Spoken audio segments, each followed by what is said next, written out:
Well, in Star Wars, the Galactic Republic's 25,000-year reign may be the longest of any galactic superpower with any solid dates. There have been several factions sitting at the zenith of galactic hegemony throughout history, and today we're going to cover the biggest powers of every period of the Star Wars Legends timeline. Before any of these superpowers emerged, in the hundreds of thousands of years before the Battle of Yavin, some of the first spacefaring species in the galaxy began to expand their own domains. One of the most wide-reaching earliest empires of this period are the Sharu, a humanoid species who originated in the Rafa system of the Centrality, but signs of whom exist as far away as Argao in the core. And while Centrality may sound kind of central, so you'd think it might be in the core, it's actually very far away. These signs exist in the form of one of the galaxy's 20 wonders, a giant, nearly indestructible pyramid made out of plastic, yes, plastic, known as the Dawn Pyramid of Argao. Despite how far-reaching they definitely were, it's hard to say how big this empire was. Argao and Rafa are quite far apart, so given how limited faster-than-light travel was through most means, with some caveats we'll talk about today, it's most likely they had several connecting systems, but it may have just been a few systems along one line rather than some big, vast territory. Another of the more powerful species in this period were the Colomai, who are essentially your stereotypical alien visually.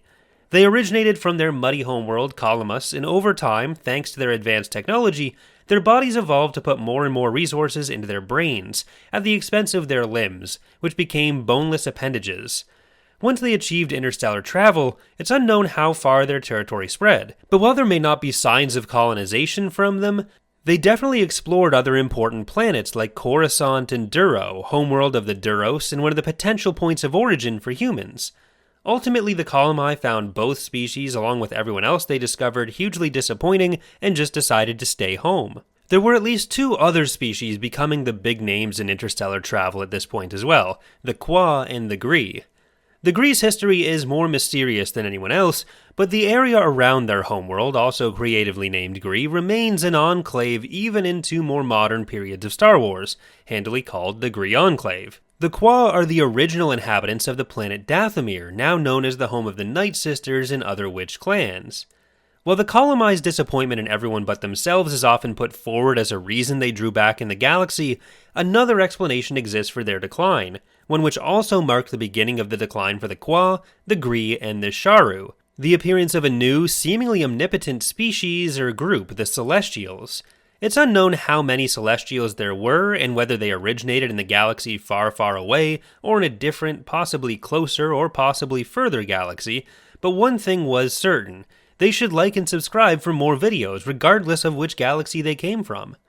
The essential guide to warfare implies there's signs of a massive conflict between the Celestials and other inhabitants of the galaxy, calling it a, quote, terrible war waged with unimaginable weapons.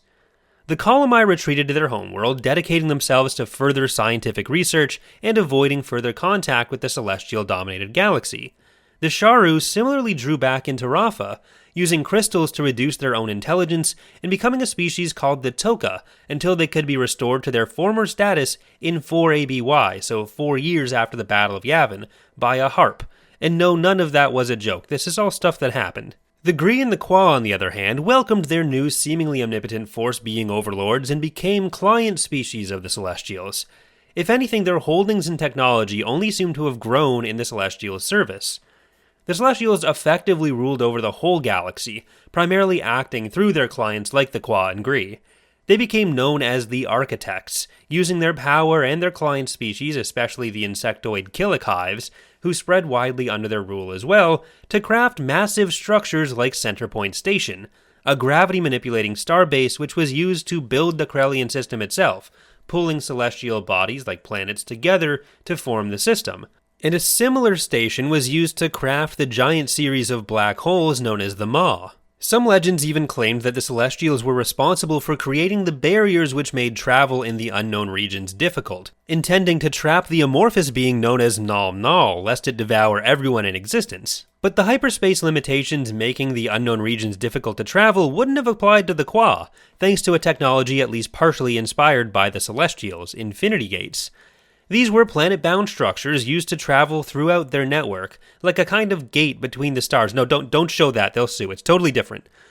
With this, they were able to expand their own empire while still being under the influence of the Celestials, although their possessions of the gates also brought them into border disputes with Degree, whose hypergate technology was able to create efficient tunnels between two locations, but it wasn't quite as good as the Infinity Gates, which seemed to all be interconnected.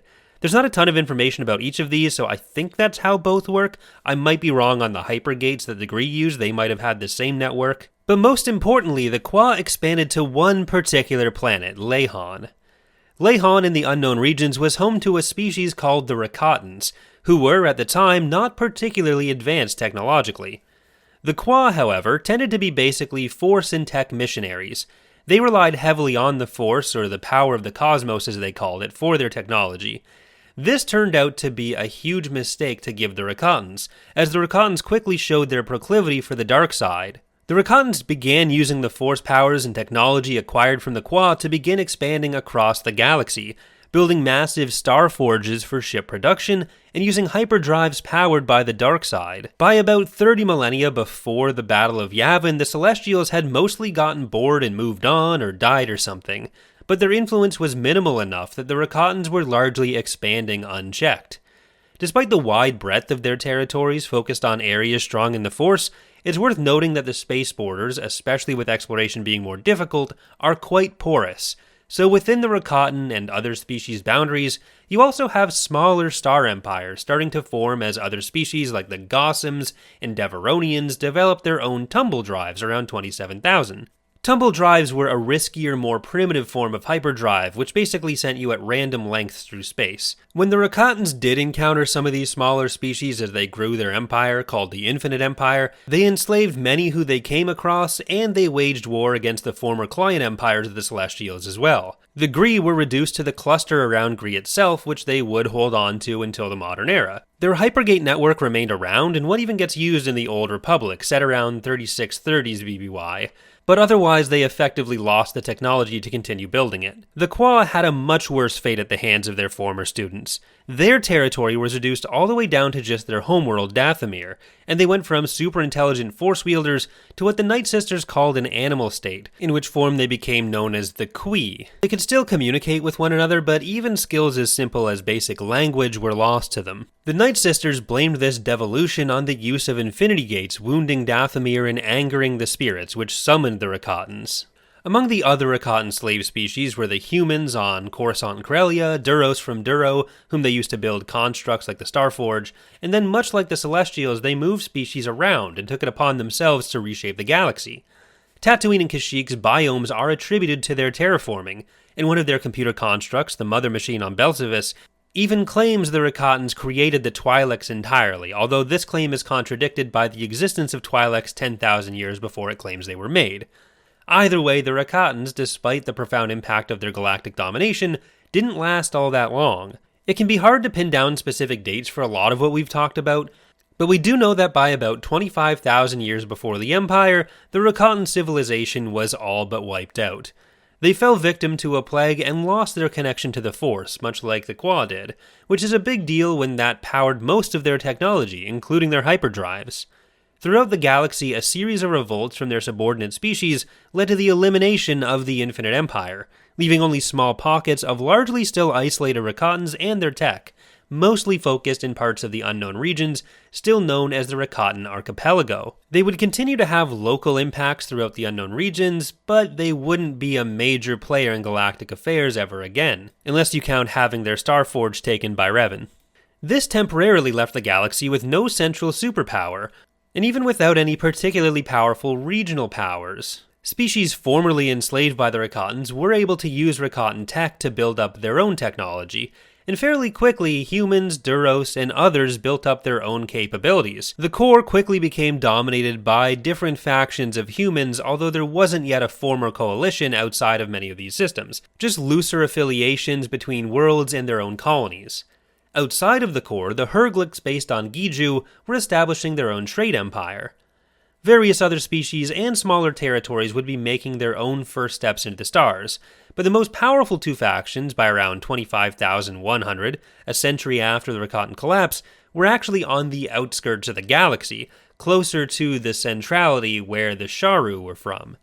These were the Tienes, another set of human colonies, and the Hutts. A massive war between the Tienes, led by Zim the Despot, and the Hutts, who eventually united under the leadership of Cossack the Hutt with the help of their Nikto, Vodrin, and Klatooinian slaves, led to the fracturing of the Tienes Empire. A few decades later, in 25,053 BBY, the Republic was finally born out of many of the core worlds in the wake of the Unification Wars. Unfortunately, very little is known about the Unification Wars, but it seems to have involved the Jedi fighting a warlord named Minus. With Tienes' ambitions largely checked, at least for now, this left the Republic and the Hutts as the biggest powers in the galaxy. The Tienes weren't quite fully out of contention yet, though. While Zim's empire had split into several smaller states, one of them, the Honorable Union of DeSevero and Tion, was able to convince the other splinter states to join them in a war against the Republic in about 24,000 BBY. Republic scouts had encountered the Tienes along the Prelemian trade route, and the Tienes decided the Republic would be an easy target. This war, or series of wars, lasted about a century, and the Hutts also got involved in the final humbling of their old enemies. When the war ended, the Tienes became a member sector of the Republic under Jedi supervision, and the Republic quickly grew over the next 1,000 years until about 20,000 BBY, as other outlying systems decided it was better to join them rather than risk falling prey to the Hutts. Considering for the Hutts the choices were being either a Hutt or being a slave, this is probably a pretty decent choice. The period following this, from 20,000 to 15,000, was known as the Great Manifest period, which saw a massive explosion of exploration and expansion out from the major hyperlanes of the Republic. But it also saw some regular massive explosions, as a long series of civil wars began to fracture the Republic, regularly breaking it apart and reforming it, as a rival to Coruscant for galactic leadership, the planet Alsakan, made multiple plays for power.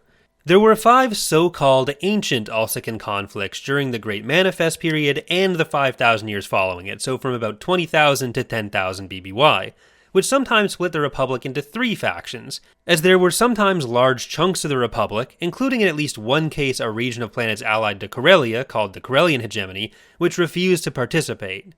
The later parts of this period saw the Herglics and their now relatively small empire finally join the Republic as well. Unlike the earlier groups who joined the Republic for protection against the Hutts, this time it turned out to be a very bad choice, as the Republic soon moved into the theocratic, anti-alien Pius Day era, where the government was taken over by a cult. I won't go into too much detail here because we're looking at galactic powers rather than a breakdown of every war in the Republic's history. That's a much longer video, but to me it's always been kind of interesting to think about the Empire and post-Endor period in this context. The Empire may not even necessarily be the biggest break in continuity in the Republic's history, and if the post-Legacy period eventually had seen a Republic re-established or something, from the Clone Wars to the Legacy era is just over 100 years, barely a blip on the radar compared to something like the 1,000 years of the Pius Day era. But regardless of shifts in its own government, the Republic was now firmly in charge, and the emergence of other galactic-scale powers would be rare, at least in the known galaxy. In the unknown regions, groups like the Chiss and the Killiks maintained respectable albeit small territories, but not really at a proportion of galactic power to register on the scale we're talking about today. The biggest contenders for galactic power in the rest of the Republic's reign were the Mandalorians and the Sith. The Sith threat began after the Second Jedi Schism, where Dark Force users were expelled from the Jedi Order after another 100-year-long conflict, and happened upon the Sith species in their exile. By about 5,000 BBY, the Dark Jedi had interbred with the Sith and become their rulers, leading them into several wars with the Republic, during which they also enlisted the help of the Mandalorian warriors. These conflicts, beginning with the Great Hyperspace War under Naga Sato as the Sith leader, didn't see a significant amount of long-term expansion beyond the core Sith territories before they lost each war, often to catastrophic effects for Sith space, but it did set the stage for future, bigger Sith empires run from planets like Korriban, Ziost, and Drum Kas. In the 3970s, the Mandalorians undertook their own decades-long crusades, taking significant portions of outlying systems from the Republic before being beaten back by the Republican Jedi forces led by Revan and Alex Squinkergesimus, soon to become Darths Revan and Malak. The pair of newly minted Sith Lords were able to locate the former capital of the Infinite Empire, Lehon, and bring its massive Starforge back online, pumping out enough ships to start a civil war which, while short-lived, For one thing, shows just how powerful the Infinite Empire must have been, given how impactful having just the one Starforge was on the galaxy. But for two, started a period where Sith empires would become a common, powerful neighbor for the Republic. By the 3600s BBY, a Sith Empire formed from refugees of the original Sith Empire from the Great Hyperspace War, and it had grown into an essentially equal partner in the galactic rulership with the Republic. The pair would even team up as the Eternal Alliance to take out threats like the Eternal Empire from the unknown regions. That Sith Empire dissolved at an unknown point, but there were still more to come. Several Sith Empires. So many Sith Empires. The next major one, sorry Darth Decius, you're too small to count, was started by the Fourth Great Schism around 2000 BBY, where Jedi Master Phaneus took on the title of Darth Ruin and began his own new Sith Empire, engaging in the millennia-long New Sith Wars with a myriad of Sith known by the end of the war as the Brotherhood of Darkness. This was ended by Darth Bane at the Battle of Ruusan, taking out the Sith leadership and starting the Rule of Two, leaving the Republic once again in charge of most of the known galaxy save for Hutt space, as they essentially had been for millennia now. There were always border skirmishes flaring up, and there were 17 total Alsican conflicts ending in about 3000 BBY, along with minor powers like the Hapes Consortium, which was founded closer to the time of Revan, but all of these other opponents were a far cry from being worthy of the title of Galactic Superpowers. The Clone Wars, though, once again split the galaxy in half in 22 BBY, dividing it between the Confederacy of Independent Systems and the Republic. Although one of the most bitter, destructive conflicts in galactic history, it was all part of a plan to reform the Republic and unify even more of the galaxy under a new banner, the Galactic Empire of Palpatine. Over this empire's relatively brief 2.5-decade reign, it was able to accomplish a level of unification not seen since probably the Rakata Infinite Empire. The Empire set up a massive presence on outlying systems, focusing everything on resource extraction to better serve the core. Hutt influence had grown in the Outer Rim near Hutt space, out to planets like Tatooine under the late Republic, but the Empire reasserted control over the Rim, and even technically claimed at least significant parts of Hutt space, though when it came to actual core Hutt territories, this didn't mean much. Once the Emperor died, the Empire split into dozens of splinter states. The largest were the Ariadu Authority, Greater Maldrude, Pentastar Alignment, and Warlord Zinja's Empire, but these were, for the most part, quickly dispatched by the New Republic, especially on a galactic timescale. Even just 5 years after Endor, the Pentastar Alignment was the only one generously worth being called a superpower in its own right, making up the territory which would largely define the Empire's borders for the next century. The rest of the galaxy wouldn't be quite so stable, though. From 25 to 29 ABY, or years after the Battle of Yavin, the galaxy was embroiled in a war against the extragalactic invaders called the Yuuzhan Vong, who exclusively used organic ships and technology, despite that not actually being better for you or the environment. There was no regulatory agency defining what organic meant for them, so it was largely just a marketing ploy. They definitely achieved superpower status, having taken control of most of the galaxy, including Coruscant itself, but their superpower status was short-lived, losing the war and being reduced to small pockets of the territory they held. Unlike most of the other factions we've talked about, they weren't trying to govern existing populations so much as just take the territory for themselves, so once the war effort ended, the size of any remnant states would have been much more limited, and control transferred largely back to the New Republic, which had rebranded as the Galactic Federation of Free Alliances, bringing the Hapens and the Imperials into the fold. Most of the surviving Yuuzhan Vong ended up living on the living planet Zonama Seacot. Barely more than a decade later, this new alliance would again rupture with the Second Galactic Civil War of 40 to 41 ABY. This time, rather than leading the planets bravely sitting out of a civil war as they had done in the early Alsican conflicts, the Corellians were the ones leading the revolting forces, in an alliance with several other members of the Galactic Alliance and even some non-members, like the Hutts and the Corporate Sector Authority. The Bothans and Ariadu, home planet of Grand Moff Tarkin, were also key members of the Confederation. This war ended with the Empire leaving the Galactic Alliance, but the Confederation remained intact at least for a little while. Talks did occur within the next few years to reintegrate the Empire and the Confederation, but the Empire pulled out, remaining independent, while the Confederacy may have rejoined at this point, at least in small parts. If they didn't, we know they had fully rejoined the Galactic Alliance by 130 ABY, our final period and the last time we have any real information thanks to the Legacy comics. By 127 ABY, the Empire had once again been infiltrated by the Sith and the Sith-Imperial War began.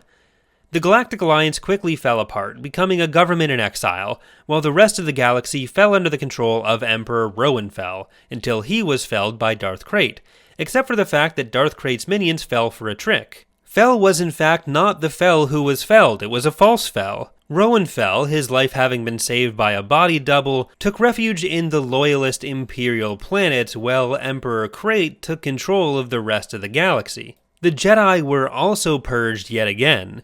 Krayt's Sith Empire lasted until 138 ABY, when an alliance between the Galactic Alliance Remnant, Rowanfell's Empire, and the Jedi succeeded in taking down the Sith Lord. The Galactic Federation of Free Alliances also re-established, with the Empire cooperating once again. The Federation was now led by a triumvirate: Marassia Fel, the daughter of Rowanfell, who had in fact been felled during the war, Kakruk of the Jedi, and Admiral Garstazi of the Galactic Alliance. This version of the Galactic Federation, led by a triumvirate, is the last superpower we know of in the Legends timeline. So that's going to do it for today's look at the superpowers from the history of the Star Wars galaxy. Hope you've enjoyed. Remember to leave a like and subscribe for more if so, and let me know in the comments if there's any topic you'd like to see covered on the channel. Thank you for watching, and I hope to see you next time.